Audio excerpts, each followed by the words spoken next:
মল্লিক বাড়ির কিচেনের পক্ষ থেকে সবাইকে স্বাগত। আমি রাখি মল্লিক নিয়ে এসেছি ছোট মাছ ও মাছের ডিম দিয়ে করলা চচ্চড়ি। প্রথমে করলা কেটে এভাবে বিচি বের করে নেব। আলুগুলো লম্বা করে কেটে নেব। ডিম ও ছোট মাছগুলো আগে থেকে ভেজে রেখেছিলাম। তারপর কড়াইয়ে তেল দিয়ে সরিষা ফোড়নের জন্য দিয়ে দিলাম। সরিষা ফোটা বন্ধ হলে আলু, করলা ও ডিম দিয়ে নাড়াচাড়া করে কিছুক্ষণ পর মাছগুলো দিয়ে দিলাম। পরিমাণ মতো লবণ, হলুদ, তারপর অল্প পরিমাণে জল দিলাম ঝোলের জন্য। এবার ঢাকা দিয়ে দিলাম। কিছুক্ষণ জাল হওয়ার পর ঝোলটা যখন কমে আসবে, গা মাখা হয়ে যাবে, তখন জাল বন্ধ করে নামিয়ে নেব।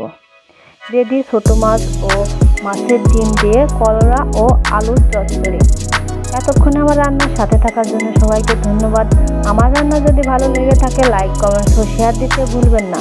যদি ইউটিউব থেকে দেখে থাকেন তাহলে প্লিজ সাবস্ক্রাইব করতে ভুলবেন না। এই গরমে এই রান্নাটি করে খেয়ে দেখবেন, অবশ্যই ভালো লাগবে। সকলের নিরাপদ ও সুস্থ জীবন কামনা করে শেষ করছি। বিদায়।